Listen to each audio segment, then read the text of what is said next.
So this actually came up from one of my other realtors in the last week. So I wanted to talk about what happens with the 4% and 6% rate for South Carolina when it's a multi-unit property.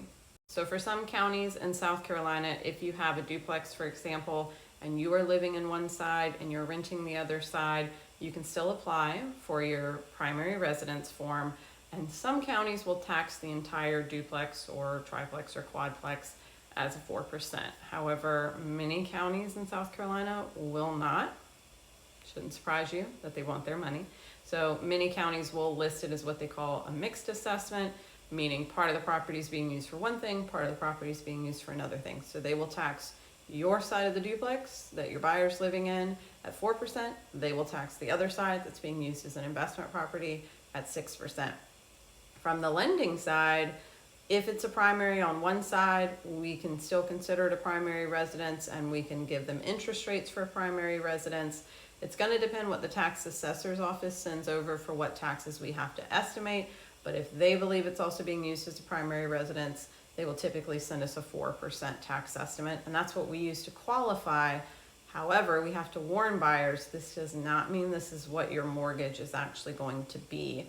So sometimes we have to go ahead and show them, hey, if your county does tax the other portion at 6%, which is possible, here's what that mortgage could look like to make sure they're actually going to get the return on investment that they think they are. Most of our bigger counties in South Carolina will consider it a mixed assessment. So if you have a duplex, triplex, quadplex, multifamily unit, you're only going to get 4% on the one piece that buyer is living in. The rest will go to the 6%. There are a couple of caveats though and workarounds for that. One is if it's a family member living in the other unit, so that's not considered a traditional rental in that case, and both can be at the 4%. Or if it's not considered a true duplex. So if this is an additional dwelling unit, the frog kind of situation, the basement that's been converted, that's not typically considered multiple units. And in that case, all of it could be at the 4%.